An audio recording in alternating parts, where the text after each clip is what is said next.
Энэ чинь өөр. Адилхан. Карен, чи сонсохгүй байна. Би сонсож байна. Зүгээр л чиний буруу. Бид бүгд адилхан. ХДХВ бол ХДХВ. Сайн уу хоёроо сони юу байна да? Бид хоёр ХДХВ сэдвэр бид алтын ажил хийж байна. Карен ХДХВ хүн болгонд адил нөлөөлдөг гэдэг нь би харин тийм биш гэж хэлээд. Хүн бүрт адилхан шүү дээ. Хэрэв чи ХДХВ тусчхол чи их юм байхаас үл хамаарч вирус дархлааны систем рүү чин дайрдаг. Та хоёрын хоёулангийн чинь зөв.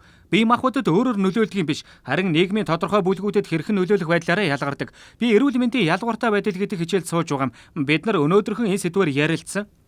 Эрүүл мэндийн ялгаа юу? Эрүүл мэндийн ялгууртай байдал. Алив, би Майклийн дэлгэцэн дээр та хоёрт хэдэн зүйл харуулъя. Эрүүл мэндийн ялгууртай байдал гэдэг нь ямарваа өвчин нийгмийн зарим бүлэг бусдаас илүү ностой нөлөөлөхийг хэлнэ. Байц. Би ХДХВ-г одоо тийм ноцтой асуудал байха болсон гэж бодсон. Одоо ч ноцтой хിവэрэ шүү дээ. Бид зүгээр л ХДХВ-гийн халдвартай амьдарч буй хүмүүстэй эрүүл амьдрахад нь тус төхөн болгох илүү олон төрлийн эм эмчилгээнүүдийг гаргаж авсан. Өмнө нь ийм байгаагүй. 1980-ад онд халдварын тархалт оргил зэгтээ хүрсэн үед хүмүүс зөвхөн гей эрчүүд, трансгендер эмэгтэйчүүд эсвэл гайти улсын иргэдэл ХДХВ-гийн халдвар авдаг гэж ойлгодог байж.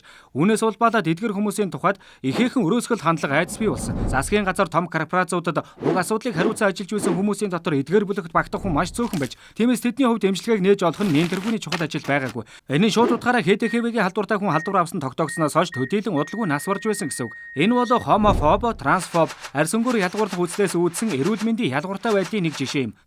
Үнэн хэрэгтээ Ryan White гэх өсвөр насны цагаан арьс төвгүүн цус хэлбүүлэх үедээ ХДХВ-гийн халдвар авсны дараа л засгийн газар ХДХВ-гээс урьдчилан сэргийлэх болон эмчилгээнд хөрөнгө зарцуулах болсон байдаг. Анхны ХДХВ-гийн эмчилгээ маш үнэтэй байсан билүү? Тийм ээ, зөвхөн баян хүмүүсд хийлгэж чаддаг байсан. Бус нь хууль бусаар хямд эмчилгээ олдог эсвэл эмчлүүлэлгүй хоцордог. Энэ нь ангид давхаргаар ялгуурлах үзлээс үүдсэн эрүүл мэндийн ялгууртай байдлын жишээ. Ангид давхаргаар ялгуурлах үзэлгэж баян чинээлэх хүмүүс альваг жишээ нь энэ тохиолдолд эрүүл мэндийн тусламж үйлчилгээг бусдаас илүү хүртэх ёстой гэсэн ташаа ойлголтыг хэлнэ.